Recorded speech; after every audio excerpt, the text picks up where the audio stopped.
Okay, here we are making this video. I told you guys about this video that I wanted to make for chapter 3 on apologies and forgiveness. And the reason I got this dear friend of mine that's on this video with me is because this chapter was the hardest chapter to write in this book.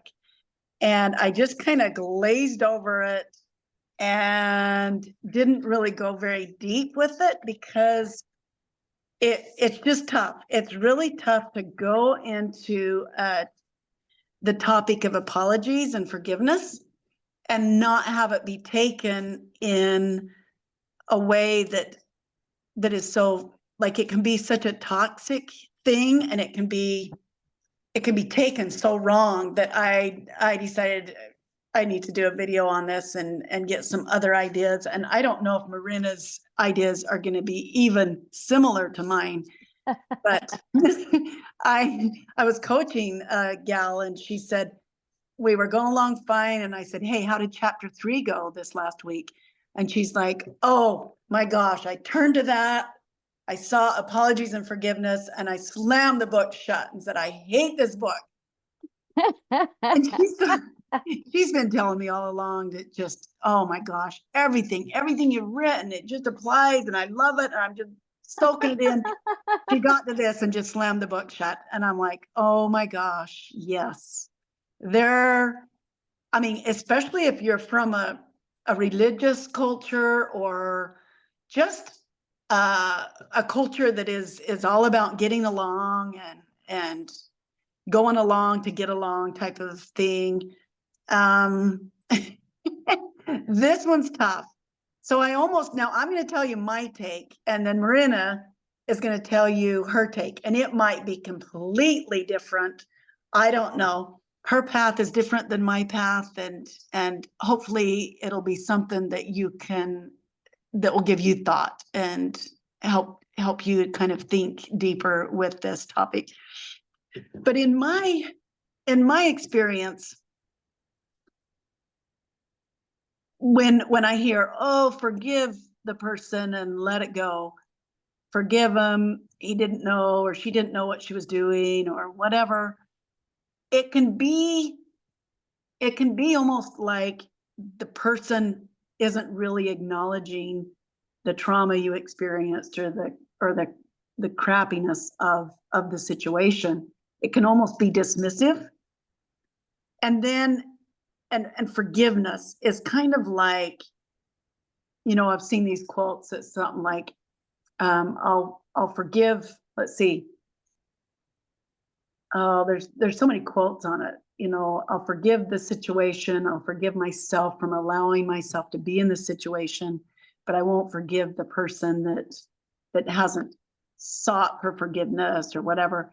But I feel like when it all boils down to it, it has to be well with you in your heart and in your mind. It has to be well, and it all boils down to you forgiving you. Now, I know that sounds completely crazy because things just happen to people sometimes. But when I look back on things that I've gone through that was trauma, meaning it happened too fast and I don't feel like I chose in at the moment. I'm really angry about the situation. I want to just pin it on that person and say, I'm angry because he did or she did X, Y, Z.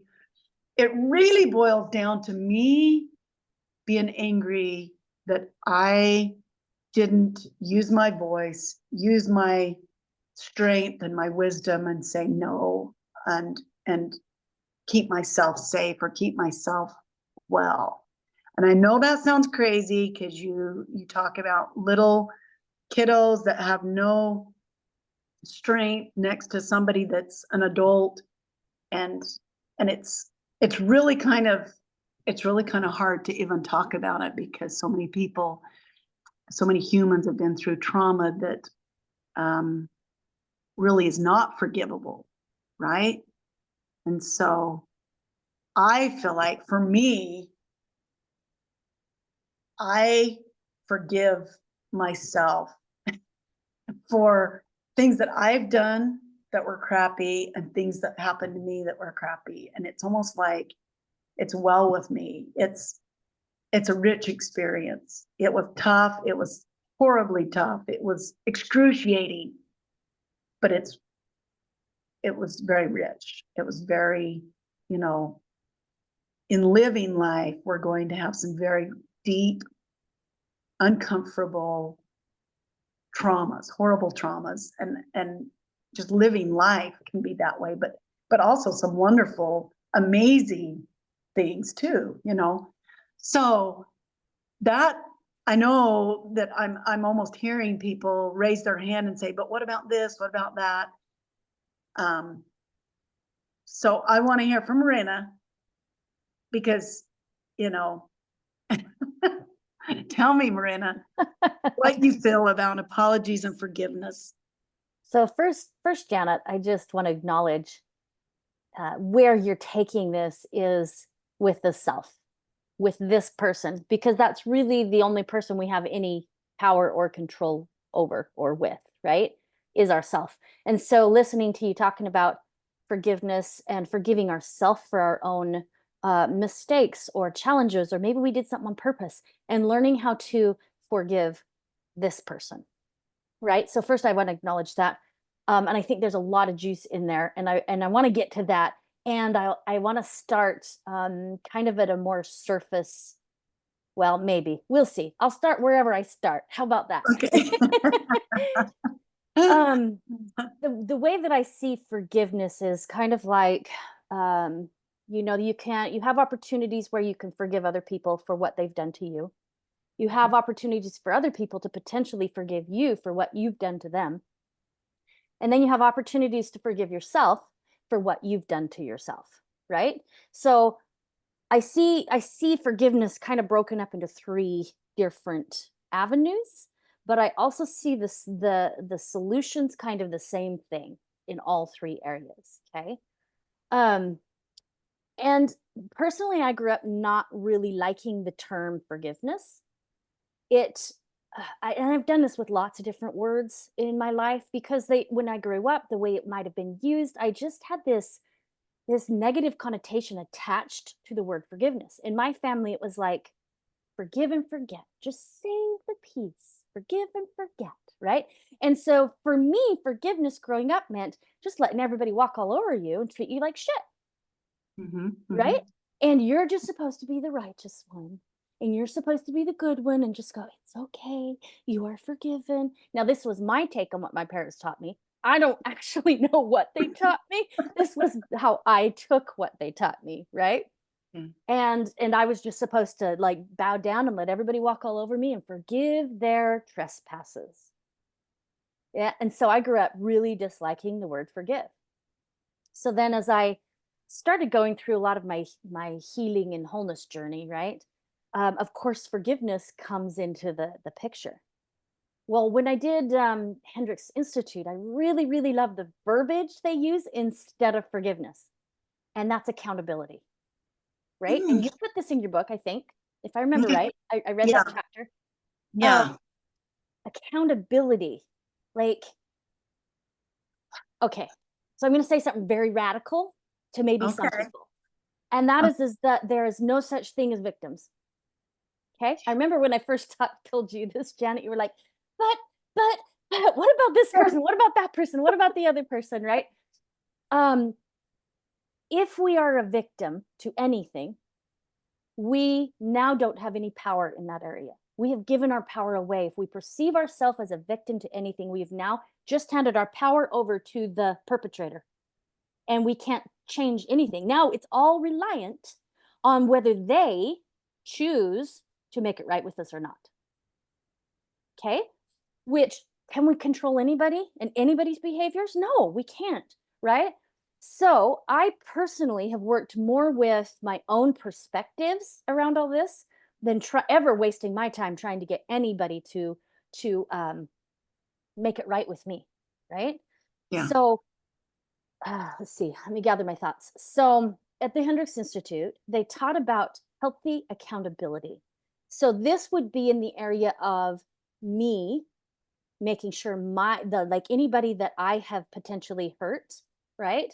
Have caused emotions to, or maybe my children who I didn't parent the way that I now would parent, or circumstances where maybe I actually did something on purpose to someone, right? To cause them pain. Taking healthy accountability, it looks more like, hey, here's what I did.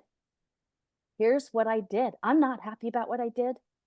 I would not do that again. I'm a different person. I've made the changes. And here's what I agreed to do for the future, right? Here's where I choose to show up now. So to me, that feels a lot more, what's the word I'm looking for? It's like has more meat to it. Moving forward, kind It of has more feeling. meat than like if somebody just came to me, and or if I just came to, oh, sorry, I did that thing, Yeah. or even if it's even a sincere sorry. Sometimes we're really sorry, but sorry doesn't cut it. And we can go to someone and go, I'm so sorry. I didn't mean to do that. Right.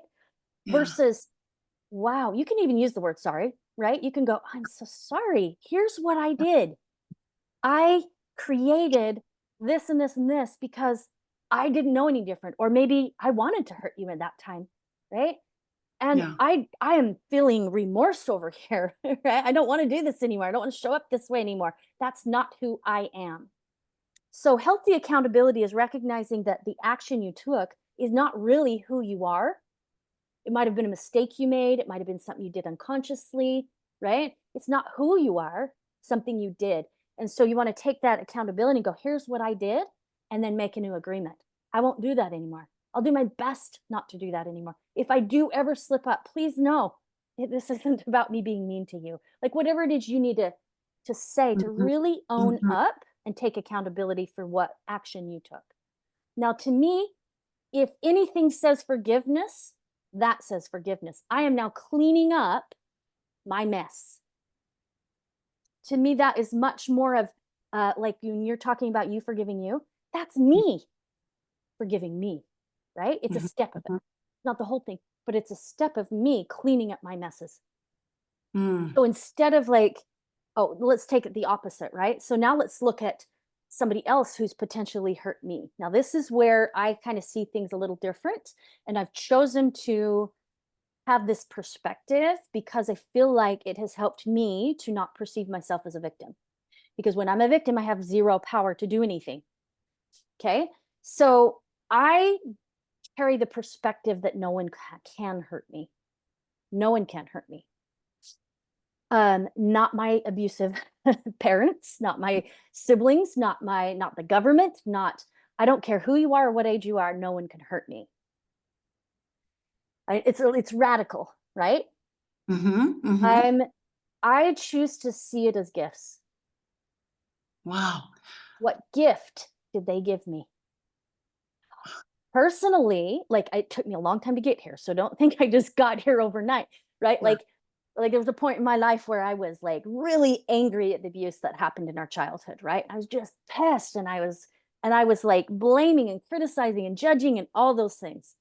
Yeah. And then I started realizing how miserable I was, right? How miserable I was. And a big part of it was is because I know the person who did the most perpetration would never apologize, right? Or that was my belief at the time. Is that Right. this person would never approach me and go, "Oh, I'm so sorry for what I did to you kids. Please forgive me. This is hurting." I just knew that that wouldn't happen.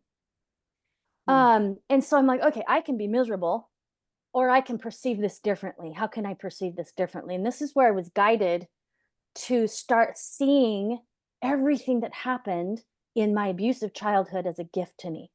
Who am I as a result of that? I am who I am because of my childhood. How could I look back at that and say that shouldn't have happened? How do I know that shouldn't have happened? I probably chose that in the spirit realm, right? Yeah. I probably chose to come down into that family and chose to have those experiences. Maybe I even asked the person who was abusive to abuse me, right? Yeah. That So reminds me of that book, The Little Soul in the Sun, or mhm. yeah. Yeah, Okay. love it. I Wow. love that book.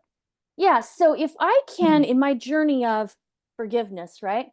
If I can look at it as this is a gift, what this person did, what this person said, maybe in my current relationship, and my husband might say something and I'm like, ow, right? Yeah. If I can go, okay, how is this for me? How is this serving me? What is this inviting me to do different? Then it becomes not something bad. I'm not the victim to what he said or what he did, but now it's a gift. And I can actually receive it as a gift, and I can learn whatever it is I need to learn from that moment. But if I look at it and go, oh, he did something bad to me, now I have to try to forgive him for that. You see how much harder forgiveness is if we perceive ourselves as a victim? Absolutely. Whereas if I go, wow, okay, that hurt, right? I move through the emotion because we never want to cover up the Yeah. emotion. Mhm. I move through the emotion, but I have a perspective of, okay, this is for me. How is this for me? And then I get the message about how this is for me. Oh, he was saying that and it dinged, and I haven't loved that part in myself that it hurt, right? Maybe he Mhm. said something that triggered something, some aspect of me that I have not loved about me yet. Great. What a huge gift that was. So, if it's all a gift, is there ever any need for forgiveness? If Mm. all of it is a gift, right? I don't need you to agree with me. I don't need Yeah. anybody to agree with me. I just want to Mhm. share my perspective. If Wow. everything that happens to me is a gift and it serves me somehow, is there ever a need for me to forgive anybody? So what It this almost is, yeah, what this has done for me is it's completely removed, like I hardly even think about forgiveness anymore. Like it mm. doesn't even hardly even enter my brain because it so doesn't live in my world. The need for forgiveness doesn't live in my world. So you switch it around almost every time you go to that place in your brain of, I mean, if you go to this place in your brain of, oh, so and so did this to me, or I did this to someone, you immediately go to, and the gift in that was XYZ. I may not Right. always tell them what that is, Right. right? Yeah. Because everybody's not necessarily willing to listen to that. Okay. Yeah. So, yes, what is the So gift in this? Even if I have been the perpetrator, right? okay. I'm not the kind of a person that hurts people on purpose. It's just not who I am. I've never been that way, right? But I've hurt a lot of people unconsciously, not on purpose, right? I've hurt a lot of people that way. And at the same time that I'm going, I want to acknowledge what I've done, but not from a place of I am bad and wrong and a horrible person, right? In my Yeah. mind, I mean, see how I can say this because I don't want to put the wrong point across. I am also their gift. Okay. I am Uh, their gift also. When huh. I'm doing things unconscious, when they have triggers and what have you, that's their opportunity for a gift. So this doesn't make me a bad and wrong, horrible person because I did something that hurt somebody else either. However, I always still want to take accountability for my actions because that's who I am. That's the kind of person I choose to show up as, is one who is accountable for their actions. And I do that for me, not for the other person. Wow. That is something, so much to think about. I agree. It's almost like, instead of apology, it's almost like living life, like learning and experiencing. Yeah, like living life in a constant state of learning and Yeah. growth and Instead of recognition that, yeah, I'm going to forgiveness, mess up. Huh? begging forgiveness is, Yes, it's kind of yeah. gross. Yeah, it's almost like it does put you in the drama triangle, doesn't It it? does. It really, it can. It doesn't have to, but it can. If I am, please, apologizing, I'm please, please, please, please, please forgive me. I did this horrible thing to you. Where have you now put the other person on the triangle?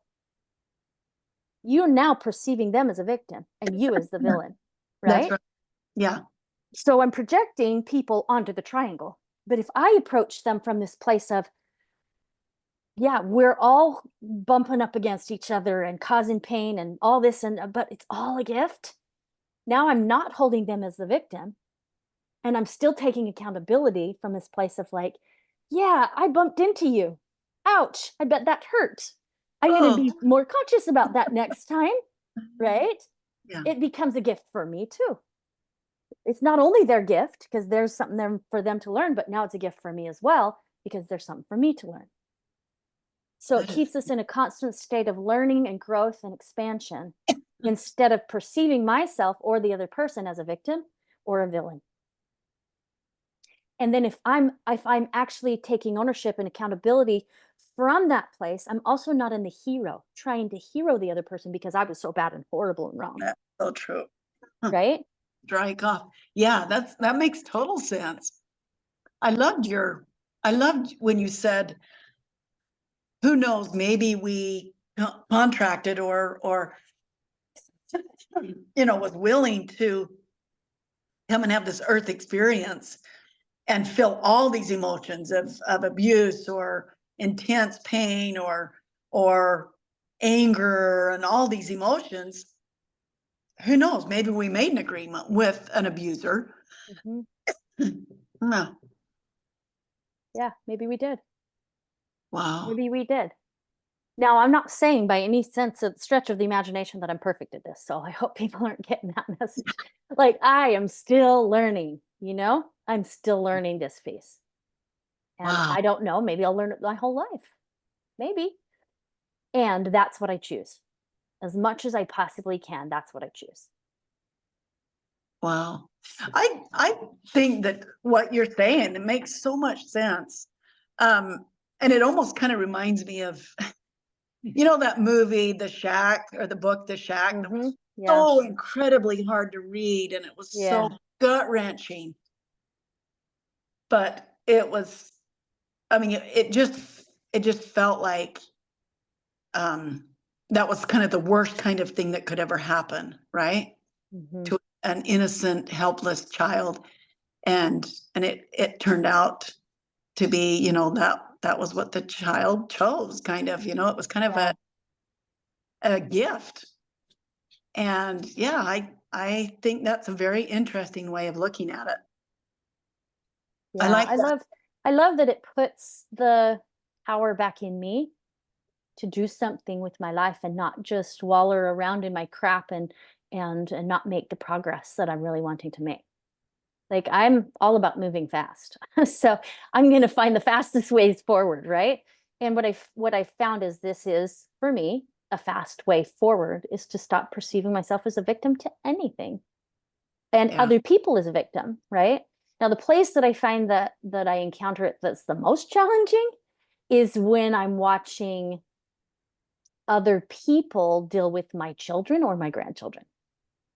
That's where, especially my grandchildren, because they're little, right? They're Yeah. young and they're so cute and they have my heart and all these things. You know what it's like to be a grandparent. Oh my And gosh. so if Yeah. I'm watching someone treat them the Oh, way that I judge as not appropriate or not like the best way to deal with the child. You know what I'm saying? Don't talk to him like that, or oh my goodness, you just created an issue inside yeah. of them. You know what I'm saying? That kind Shade of stuff.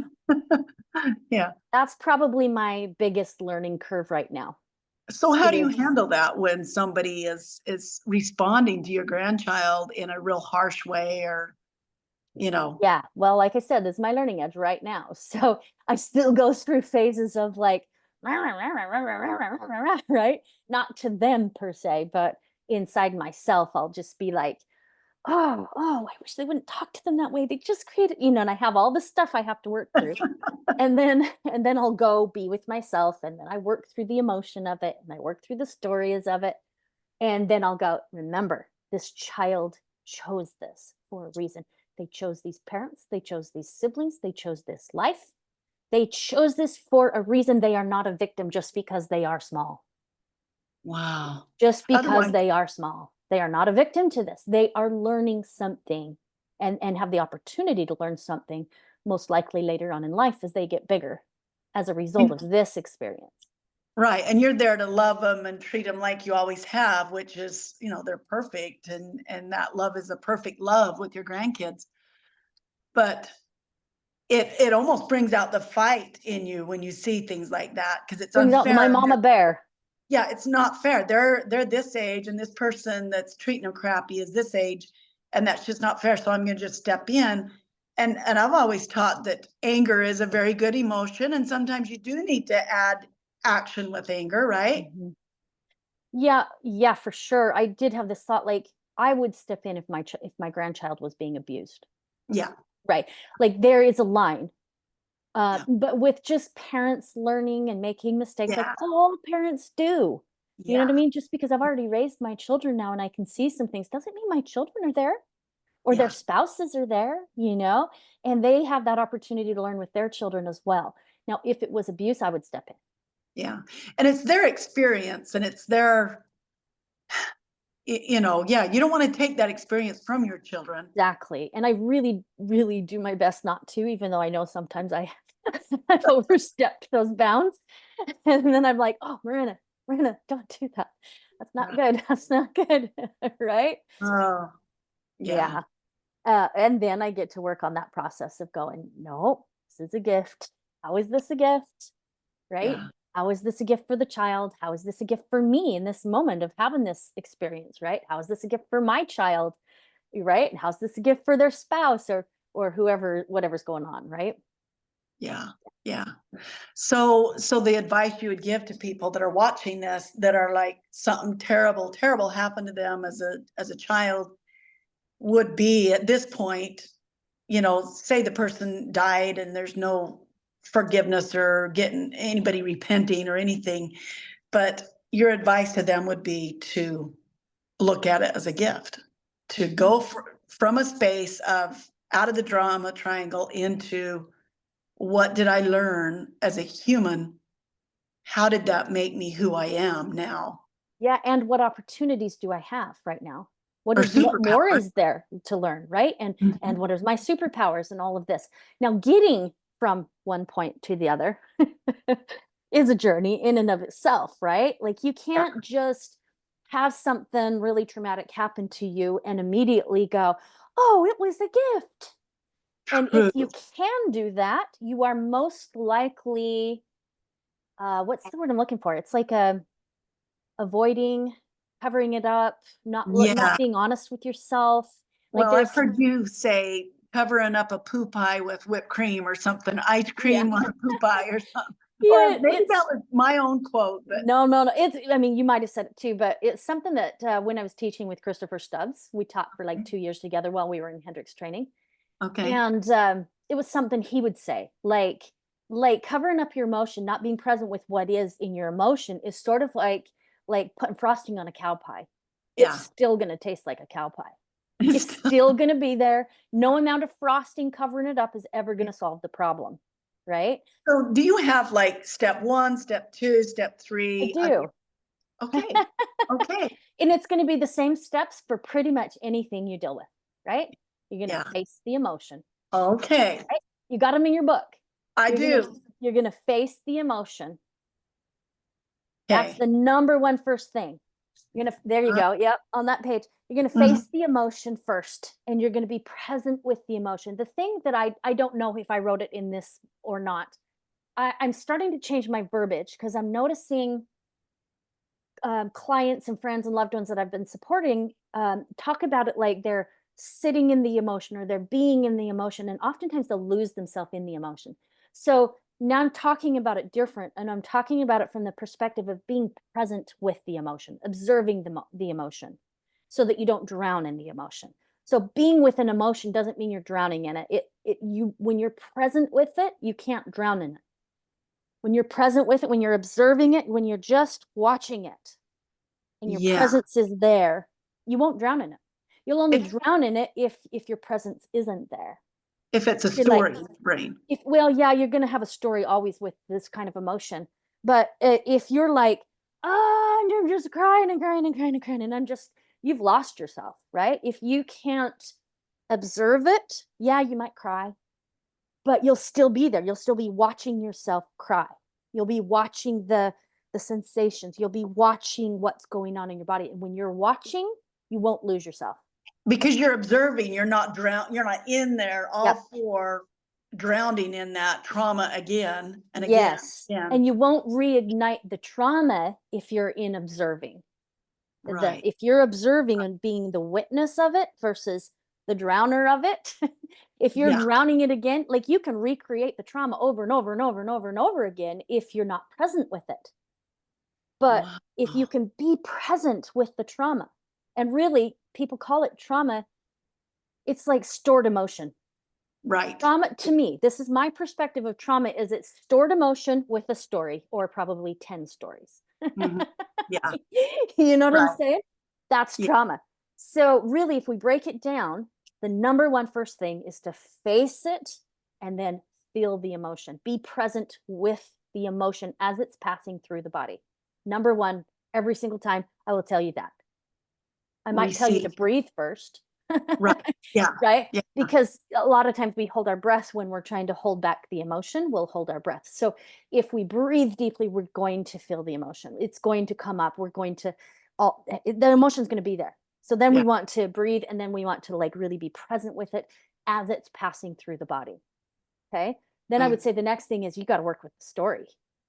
You Yeah. have to work with the story or you will recycle the pain over and over and over and over and over and over and over again. You've got to work with the story. And usually one of the main stories that I see with people is this shouldn't have happened, Yeah. right? It Yeah. shouldn't have happened. Therefore, I can't let go of it. It shouldn't have happened.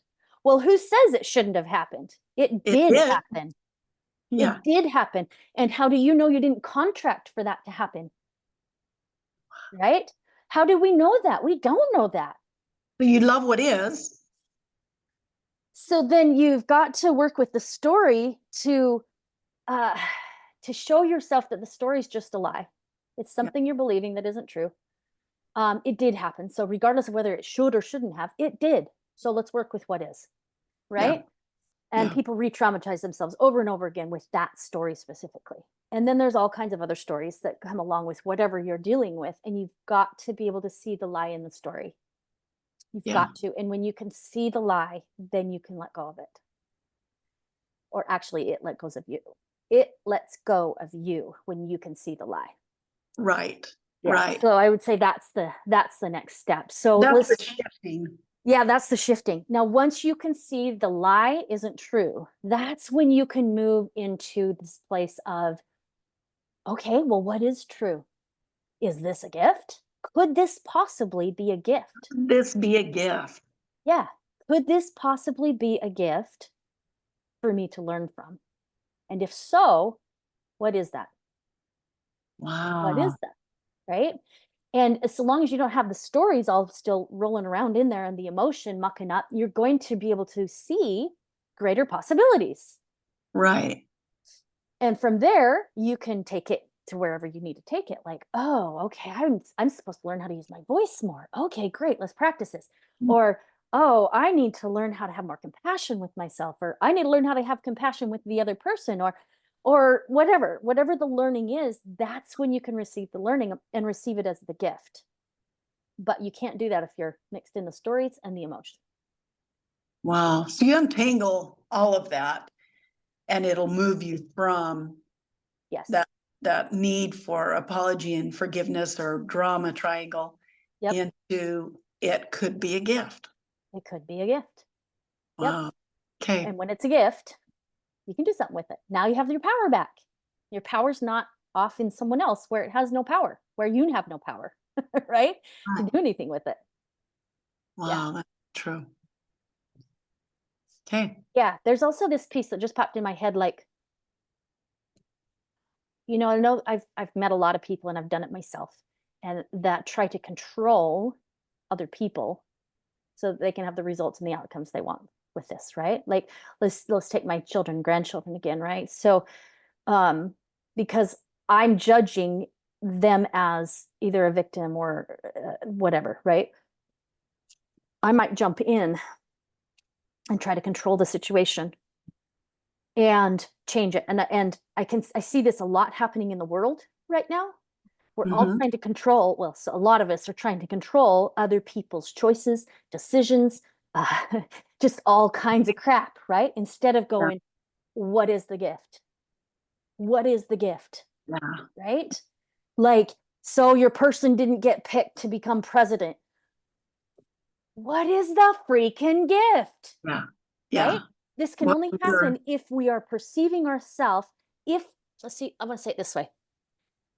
This can only happen if we can perceive ourselves as a victim, right.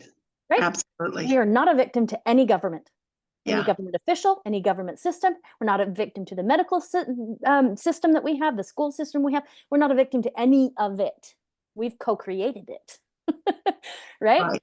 And Right. we continue to hold it in place by our resistance to it. Wow. By our resistance to, oh man, that person got voted in and blah, now the whole world's going to go to shit and blah, blah, blah, blah, blah, blah, blah, right? It's Right. like, okay, now you've just put yourself and millions of other people in the victim corner of the triangle. And you cannot, It's powerless. it's a powerless place to be. You will only create drama when you're in drama. You cannot create essence and aliveness and joy and all of those wonderful things when you're on the triangle. You can't, Yeah. because there's only three positions on the triangle: victim, villain, and hero, right? And so we Right. project Right. ourselves into those places, and we project other people into those places, and therefore we give them our power. And now Oh. they have the power to make us happy or sad Mhm. or Mhm. miserable, Right. right? And that's not where happiness comes from. That's not it's all in here. Mhm. Mhm. So this question popped in my brain, and I'm going to kind of just go out on a limb, but say you're watching your grandkids, and you know their psyches are so, they file things away so different than what adults do, or what they think that these kids are going to file away, because you filed Yeah. some things away as a kid. The story started at that age, right? Three Yeah. or four, 2 years old. And so you're kind of like almost like not wanting them to experience what you had to experience. Does that mean maybe you get another layer of healing on that so that you're not Yeah. on that fight or on that protective, kind of like, oh, I got to make sure that these kids don't have to deal with that type of I thing. would say that's probably the gift, one of the gifts for the grandparent. Have you Okay. noticed that for your grandkids? Oh, yeah, they help me heal on so many levels that I didn't So many know, different ways. so many different ways. I know. I wonder if that's why we have grandkids. Yeah. Help Yeah. us heal in deeper ways than we did with our, yeah, like my children still help me in ways. They still help me grow, and I'm still learning Yeah. with my kids, but not near as much as with my grandkids. Yeah. I'm learning so much So right now with grandkids. I mean, you can watch them do something really, like, the when we were kids, we had done something like that we just felt horrible about, right? Or it was handled wrong. You watch them do something and you handle it right, and you just feel like some part in you shifted, you know, it's Yeah, all okay. it's Like, all okay. kids experiment with lying, kids experiment with this and that and the other, and they were afraid to tell the truth, afraid of what you would say. Yeah, exactly. So it Yep. is really a sweet thing to have the little grandkids around. And it can be an intense thing. For me, being a grandparent has had a lot of intensity with it as well as pleasure. Because of that, I did not think I was a control freak until I became a grandparent. Like, Yeah. I thought I did really well with my kids during their teenage years. I didn't try to control them too much, and I was doing really great on the control front until I had grandkids. And then all those sides came out of me, and it's like that's a next level of learning Yeah. that I didn't know existed That you till I wouldn't have became a known grandparent. Yeah, about the grandkids. Yeah. yeah, So yeah. cool. So that's really Hey, great. I think we dove pretty darn deep in. We did, but there's one piece I want to still cover, and that's the for yourself. The Okay. piece about for yourself. Like, if we're not a victim, then we're not a victim to ourselves either. Not really. And is there ever anything we need to forgive with ourselves? No. Right? No, because that was a gift as well. Right. That was a Right. gift as well. That was the unknowing part of you that why do you need to forgive that you didn't know?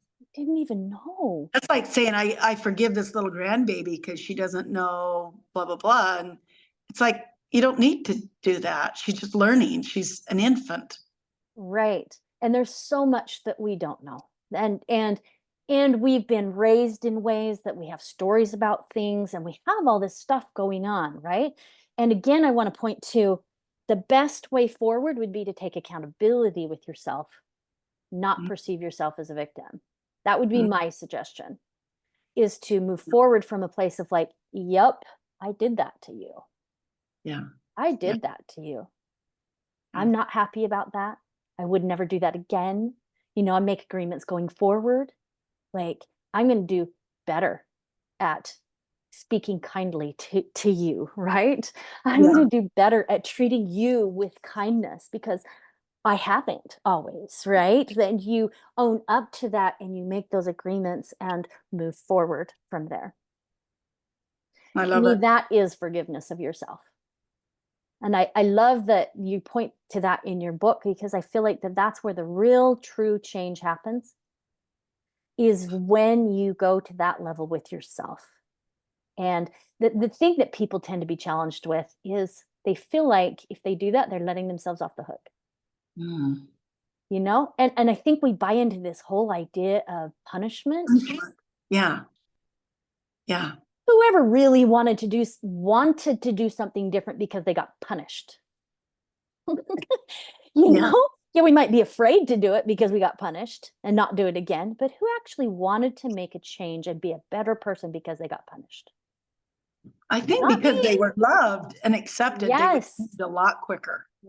There's actually science around the fact that if we go into self beat up, we're more likely to do the behavior again than if I mean, and it makes sense because the whole reason we're doing behaviors that don't work is because we're not feeling the love and care, and it's hurt people hurt people. Yeah. Well, Right. this person being hurt and me hurting myself is going to cause me to continue doing the same patterns that hurt myself. You're doing it right there in this while you name it, you know, you name it something different, but you're doing it when you beat yourself up for beating somebody else up. Yeah, you're just doing it to you now instead of the other person. And Yeah. it just causes you to go backwards. It's the Yeah. same cycle backwards. So now if you can change that and you can own up to what you did from a space of kindness and compassion with yourself, right? Feeling Mm. the feelings, working through the stories, same thing. Feeling the feelings, working through the stories. Your stories might be like, I shouldn't have done that to myself. Well, who said you shouldn't have done that to yourself? You have an opportunity to learn now. Yeah. you know like we just do it for ourselves, and I think that can really start unwinding unconscious behavior patterns when we bring that compassion, that kindness, that forgiveness to Mhm. to ourselves. And then that's when the real change happens in the outside world, I think, because the whole world outside of us is just a mirror reflection of what we're doing to ourselves.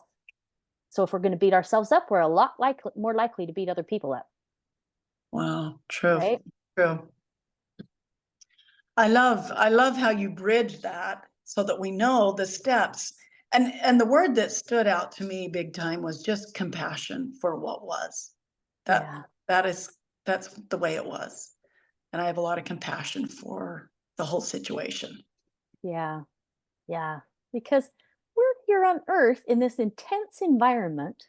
Intense environment.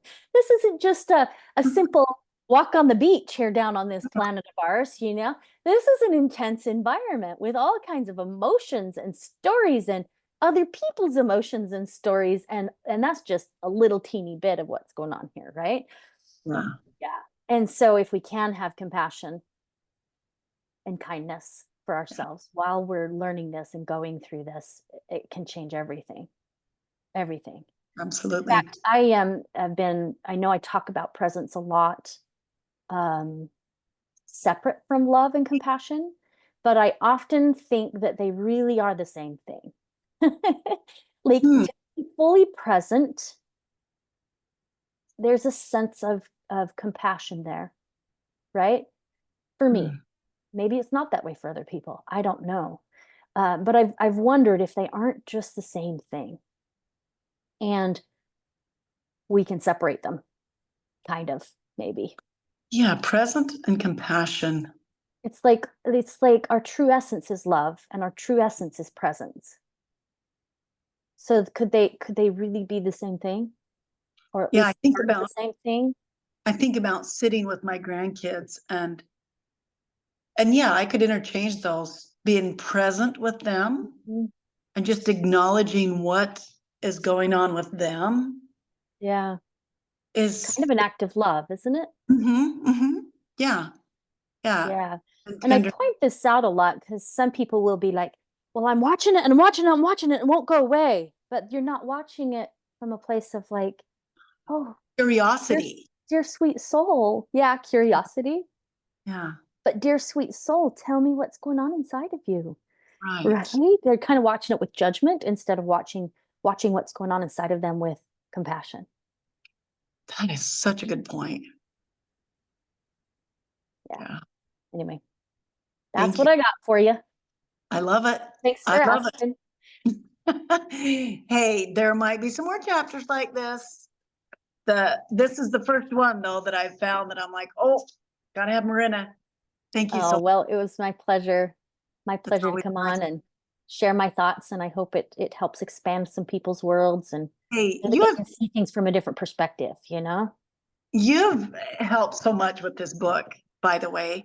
And there's a lot of notes in here. Thank you, Marinna. And I know as I'm Marinna, reading through it, I'm seeing it. It's really sweet.